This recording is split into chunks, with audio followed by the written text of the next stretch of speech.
अलग सी चीज़ है। अलग चीज़ इसलिए है क्योंकि ये ट्रेस राउट रिजेक्शन के बेसिस पे काम करता है। बड़ा ही यूनिक फॉर्मूला है इसका। बाकी जो प्रोटोकॉल या प्रोग्राम्स यूटिलिटीज़ वगैरह होते हैं, वो सक्सेस रेट के बेसिस पे काम करते हैं। ये रिजेक्शन रेट के बेसिस पे काम करता है। ये चाहता है कि जिस भी डिवाइस के पास जा रहा है, वो डिवाइस इसको रिजेक्ट करे, क्योंकि रिजेक्ट करने के बाद जो उस डिवाइस की तरफ से रिस्पॉन्स आएगा, उसके बेसिस पे ये ट्रेस राउट आगे बढ़ता है। कैसे आगे बढ़ता है, थोड़ा समझते हैं।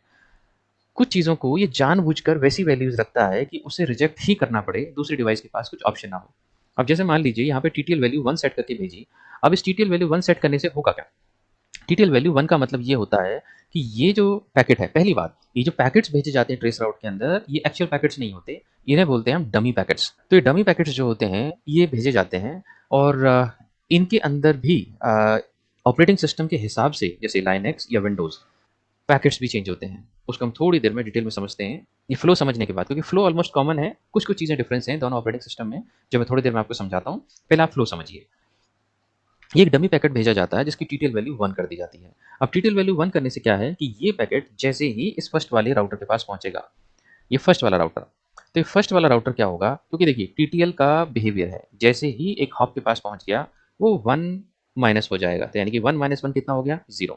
यानी कि इस राउटर तक तो ये पहुंच गया, लेकिन पहुंचने के बाद टीटीएल वैल्यू हो गया 0।